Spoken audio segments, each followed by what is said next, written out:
This week on the Maine Business Show, we join you once again from the offices of Maine Community Bank.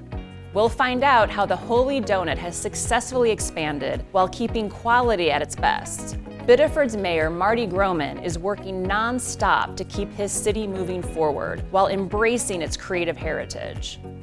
Coastal Enterprises has perfected the formula for helping to build businesses. The Animal Refuge League is a nonprofit dedicated to saving animal lives. And the Saco River Theater gives an economic boost to its Maine neighborhood. I'm Quincy Hensel. Join me for the Maine Business Show.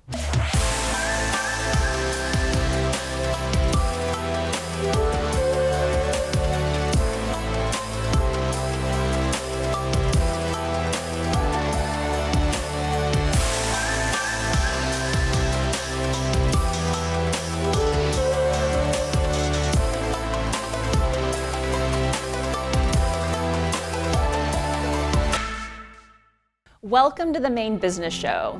I'm your host, Quincy Hensel, and we're joining you again this week from the home of Maine Community Bank in Westbrook. We'll talk some more with their president and CEO, Jean Hewlett, a little later in the show. Right now, grab a cup of coffee and maybe even a donut. Donuts may be even more American than apple pie. Donuts are a staple at breakfast meetings, bake sales, and coffee shops, and they were even handed out on the front lines in World War II by the donut dollies of the American Red Cross. 80 years later, donuts are bigger than ever, and here in Maine, we have an iconic donut made with mashed Maine potatoes. The Holy Donut is the brainchild of Lee Kellis. We visited with her and co-owner and CEO Jeff Buckwalter. My mom grew up next to the cookie jar, and I would always pick out my favorite treat, which was a chocolate sugar donut. And that was kind of the impetus for me seeking that same comfort with this shop. One of our first donuts was the chocolate cinnamon sugar, which is a little spicier take on that, but it still reminds me of my grandmother time with my sister in Cape Elizabeth when we were kids. Started 4 donuts at a time in a pot on my stove on Munjoy Hill, with a thermometer that barely worked and the temperature was all over the place, and I was just winging it and trying to make a donut that tasted delicious. Someone originally, when proposing that, we need a donut shop here in town and that I was passionate about it, said potatoes make everything better. That was the quote, and I couldn't have agreed more. And I thought having that Maine soul in the product would only make it more desirable and one of a kind. Our goals have always been, how do we grow this thoughtfully and sustainably? We're making 1 million+ donuts a year by hand from scratch. And so part of our ongoing journey has been finding that right level of automation and equipment. But as we have multiple shops, have more consistency of our product throughout those locations. With a handmade product, that's a challenging thing to accomplish. It's an ongoing journey to find out how do we best automate but remain authentic. Certainly we were still a from scratch product that will never change. We look at every opportunity, does it match our brand? Is it good for our company? Is it good for our people? And is it good for our family? So tell us a little bit about the business of making the donuts. Yeah, well, you can see Allison, our general manager here, is shaping some plugs. Due to the nature of our dough being very starchy and on the sticky side, it's easier to cut it by hand in a plug form, but it takes a village every day at each shop to make these places go. How many donuts are you making a day? Oh, that varies wildly based upon seasonality. At the height of our season, we could be doing 3,000 or 4,000 a day at each shop. But we ride that seasonality curve just like every other business here in Maine. It gives people the opportunity to grow with a company, and growing the number of locations that we have now that we have the ability to do so with the Arundel facility. I like to say we get to bring more sweetness to the world. My vision was just one little tiny shop open 5 days a week for a few hours a day. And then I realized, but that doesn't bring as much sweetness to the masses that we could do. And now that we have the infrastructure and the people and the branding, I feel like that just gives us this wonderful opportunity to spread the love. Like every Maine manufacturing city, Biddeford has had its time as a thriving mill town, as well as that of a place trying to find its financial footing in an unstable economy. Biddeford is once again thriving. Its repurposed riverfront mills, its revived downtown, and its ocean, interstate, and Amtrak station have made it irresistible to new business and new families. And if there's still work to do, Biddeford Mayor Marty Grohman is all about doing it. So why is Biddeford having its moment? In Biddeford, we've always had that pride, and I know that there's new awareness, and we've made some real important civic changes, no question about it. And I think that just kind of uncorked what was always there. So it's incredible to see that resurgence happening in Biddeford, and we're really, really proud of it. But for those of us that were kind of here all along, it's like, man, we haven't changed. We've always been here. I think we have this incredible support network here in Biddeford. I think the University of New England gets overlooked, and then I would especially highlight our Main Street Maine organization, which is called the Heart of Biddeford. They've been huge trendsetters. They're celebrating their 20th anniversary and just had this massive positive impact on Biddeford. So here we are at one of the newest additions in Biddeford, the Lincoln Hotel, which is cooler than I think anything I have seen in Maine. Yeah, it's an amazing spot, Quincy. It's wonderful to come here after work, just meet with some work colleagues, hear some nice music, view some beautiful art. You can come in the morning for coffee at Spinning Jenny's, incredible destination spot. The hotel rooms here are like Manhattan. The views are incredible. So it's just become a great hub for the downtown. Like a lot of mayors, I am working very hard on two interrelated problems, which is the unhoused crisis and affordable housing. So I think that we are can-do in our city offices here, within our permitting, within our responses to people that want to build here. We want to see these projects happen. We want you to have a quick path to success. So yes, I do think we are seeing some benefit as other communities maybe grind the gears a little bit on getting projects done. With tens of thousands of hotels, motels, inns, and B&Bs in Maine, it's safe to say we have some practice in the hospitality industry. And that's nothing new. Since at least 1681, when the first licensed hotel opened in Portland, Maine has been home to some world-famous hotels and resorts. With help from the Maine Historical Society and the Maine Memory Network, we thought we'd take a look at some of Maine's most successful hotel businesses of the past. Tourism took off in Maine after the Civil War, as industrial and commercial development created increasing wealth and leisure. And perhaps the biggest magnet in Maine for visitors was the Mansion House at the Wentworth Ricker Inn on the Ricker Homestead. By the 1880s, this property would feature an enormous inn known as the Poland Spring Resort. In the early 20th century, trains would bring visitors to such seaside resorts as the Fisk House in Old Orchard Beach and its neighbor, the Hotel Alberta. Moving inland, visitors found the elegant Mount Kineo Resort, also owned by the Ricker family at the base of Mount Kineo on Moosehead Lake. The Bay of Naples Hotel operated from 1899 to 1967 when it was torn down. The 100-room Oxford House was a turn of the 20th century inn located on Main Street in Freiburg. It was a popular summer tourist accommodation for visitors to the Mount Washington Valley. It was destroyed by fire in 1906. And for those rusticators who ventured to northern Maine, the Vaughan House in Caribou. The Vaughan House burned and was rebuilt several times, and in 1956 was replaced by the Hotel Caribou. Many of Maine's historic old resorts burnt down and were too expensive to rebuild. In the heyday of passenger trains, the hotels had no problem filling their hundreds of rooms to the leisure class who came and stayed for the summer. With the advent of the automobile, people could move around and travel where they wanted, making a 2-month stay in one place less desirable. These are real Maine Community Bank customers. Humble, self-reliant Mainers who don't mind rolling up their sleeves to get the job done, but always make time for their neighbors. They can sometimes be tough nuts to crack, but there's kindness underneath. These folks, they don't just live in Maine, they create community here. These are the people that make Maine great. They're the people that make us Maine Community Bank.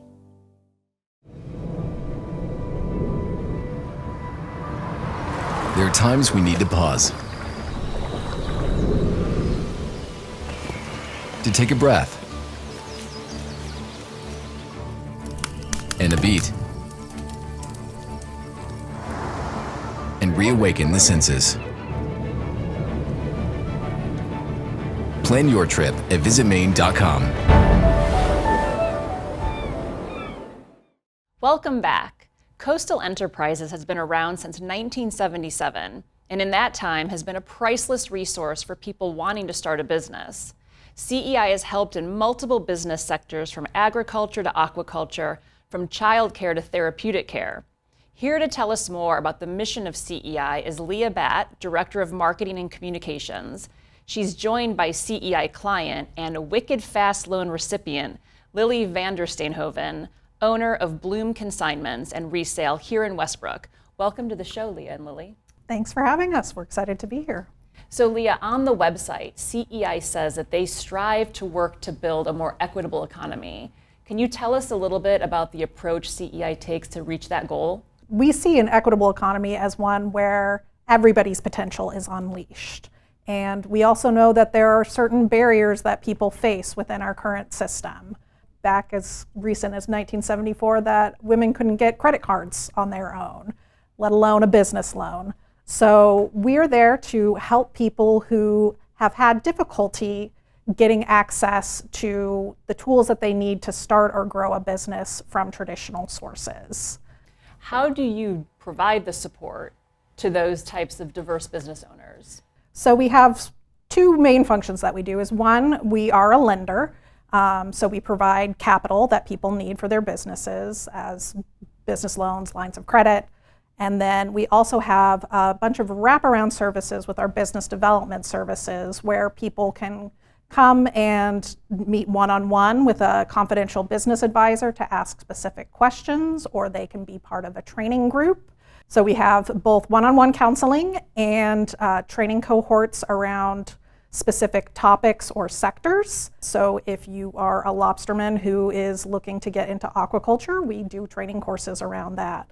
If you are looking to get into childcare and you love taking care of kids, but you don't know the first thing about starting and running a business, we can come and help you figure out the pieces that you don't know, like the financials and a projection that you might need to get a loan, or maybe your credit score isn't great. We have advisors who can help you build up your credit score or create those projections. So you don't necessarily have to come to us for the finance, but you might be able to come to a bank as well. So we often work in partnership in that way as well. Speaking of diverse business owners, Lily is with us today. She's the owner of Bloom Consignments in Westbrook. Tell us what brought you to CEI. When I was developing my business, the non-traditional loans that CEI were really appealing to me in terms of finding funding to start my business. And you're the recipient of the Wicked Fast Loan. What was the impact to your business? It was instrumental for us. My business is in the heart of downtown Westbrook, and I had waited for the perfect location there with windows to display what we had. And so the Wicked Fast Loan really allowed us to capitalize on the space when it became available and ensure that it became ours. Leah, how is the Wicked Fast Loan different than something you might find with a traditional bank or credit union? It's a microloan, so it's for $30,000 or less. It's there to sort of be an alternative to, say, putting all your business expenses on your credit card, which ends up being like a 24% interest rate loan if you can't pay it off at the end of the month, or something like a predatory payday loan, because it's a very wicked fast process in that you get an approval within 3 business days. Leah, Lily, how do businesses like Bloom Consignment contribute to our climate resilient future? Yeah, well, specifically in the clothing industry, there is so much waste in fashion, both in pollution and the trash left over from all of the clothing that we discard. So what I'm trying to do is encourage our community to shop secondhand and recycle their clothing by consigning it on. And part of our business is to help bring awareness to all of the ways that we can be more conscious consumers. At CEI, we love working with businesses like Lily's that have our environment in mind. That's been a big piece of our work since the 70s. And we love working with businesses that reduce waste or are being sustainable. And then we also help businesses that maybe that's not part of their core business model, but we can help them think of ways to be more sustainable, whether that's installing solar or diversifying their product if they're a farm, so they can be a little bit more climate resilient as those impacts are becoming more real. Thank you both for being on the show. Leah, thank you for all the great work CEI does in our community. And Lily, thank you for having your business in our region, and I can't wait to pay you a visit. Thank you. Coming up next, we'll find out what's at the heart of being a community bank. Welcome back. As I mentioned, we're being hosted this week by Maine Community Bank. Jean Hewlett, President and CEO, says that the secret to Maine Community Bank's success is its people. How would you describe the culture here at Maine Community Bank? Well, we have a value statement, and one of our values is to be a supportive, transparent, and bonded workforce. So I would say it's very collegial, and we enjoy having fun with each other and enjoy giving back to the community. From your position as CEO, how do you keep the people on the front lines motivated to execute your mission every single day? Well, one of the most important things is that they know what the mission is, and the mission is to ensure our prosperity for the long term so that we can enrich our communities, our colleagues, and our customers. And reminding them of that mission every day and all the things that we do is really important. We stay forefront with serving our customers and our communities and being friendly and relationship oriented. Talking to you, I can tell you really love your job. Why does promoting Maine businesses and helping create new businesses bring you so much satisfaction? One of the most rewarding things about my job and doing business in the state of Maine is seeing the impact that you have directly every day. I can drive down the street and see a business that we financed, or I can go to a party and meet somebody whose home we financed, or set up an account for their kids for financial literacy and help them save for their college. Just having that tangible interaction with our customers and our community is just so rewarding. I have lived all over the world and worked in some great cities. I moved to Maine in 1983, and I will never live anywhere else. It is the most fabulous place to live and work, great place to raise families and have great friends. But as an employer and as a business person, just developing those deep relationships. I have clients that I have known for over 45 years that I still do business with today. And it's just having that connection is so rewarding and so much fun. And Maine is a great place to live and work, and Maine Community Bank is emblematic of that. What do you see for the future of community banking and Maine Community Bank? The future of community banking, I think, is really strong. We've lived through periods of time where the large banks retrench from the Maine market because of something that's going on nationally. Community banking, we know our communities, we're invested in our communities, we're committed to the success of our communities and our local businesses. So I think the future of community banking is very strong. I think the future of Maine Community Bank is even stronger. With our upcoming merger with Grohman Savings Bank, we'll be the largest mutual savings bank serving exclusively the state of Maine. And that's just a really bright future for the businesses that like to have their decisions made locally. The Animal Refuge League of Greater Portland is many people's first stop when the time is right for them to adopt a pet. But the Animal Refuge League is much more than just that. We went to see them to find out why they call themselves a life-saving organization.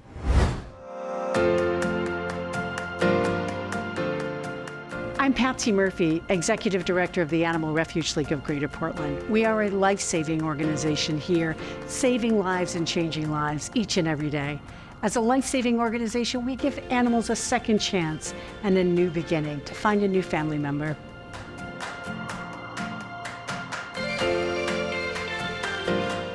We're a life-saving organization because we embrace animals who may need a little extra help, either health-wise, behaviorally, or with a training module. So for us, giving those animals a second chance and a new opportunity is what we're all about.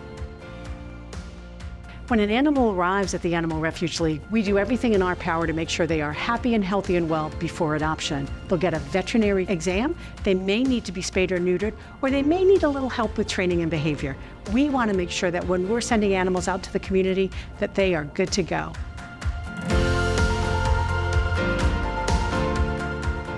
Today we know pets are really cherished, valued family members, and we want to make sure that our adopters understand that there's a lifelong commitment here, and we're here to help you to understand the cost of care, what your pet is going to need to thrive in your home, and how we can be a resource for you post-adoption.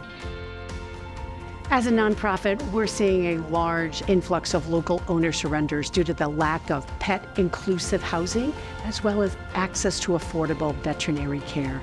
So we are monitoring this. We're working with all of our community partners, from social service agencies to the local universities and community colleges. We see ourselves as a resource to help people and pets. We have lots of local businesses we work with, from retailers to banks and credit unions, again, colleges and universities. And Greater Portland is really a hub for animal health and wellness incubators, and those corporations are great community partners. The Saco River Theater in Buxton began life in 1897 as a Universalist chapel, and early in the next century served as a Grange Hall and social center for the town. In 1990, its iteration as a cultural center began. It now hosts a resident equity theater company, The Originals, and presents a season of theater, concerts, and even vaudeville. And it does it with a dedicated family of staff, volunteers, and performers. Hi, I'm Dana Packard. I'm the Executive Director and often Director and Actor of our productions at Saco River Theater. And I am the Artistic Director and a performer here at Saco River Theater. My name's Jennifer Porter. We're very lucky to have patrons from both our immediate area and surrounding towns, and some from further afield, including some international people. We like to think we present a high quality material at very affordable prices. I think one of the keys is that we have recently set a flat rate of $15 for all events, with the option to donate more. And for all our plays, we also have a Thursday night Pay What You Can, which we've done the entire time that we've been here, these 34 years. That's always been really important to us, to make sure that art's affordable for everybody to see. I wanted to make sure that people like my family members could afford to see art and to see stories about themselves. We do advertise for local businesses who theoretically are being seen and patrons are pointing themselves toward. So I assume this has sponsors on it from back in the day. Yes, this is the original stage curtain of Saco River Grange, what it was called then, probably from the 1930s.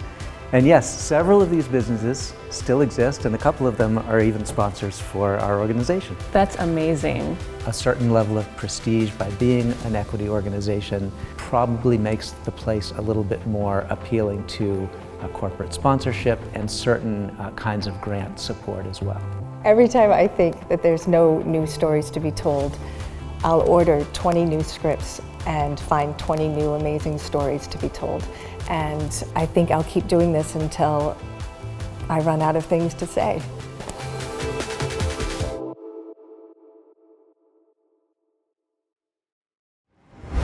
That's it for this week's edition of the Maine Business Show. We hope you learned something new about Maine business and that you'll join us again next week. I'm Quincy Hensel. See you next time.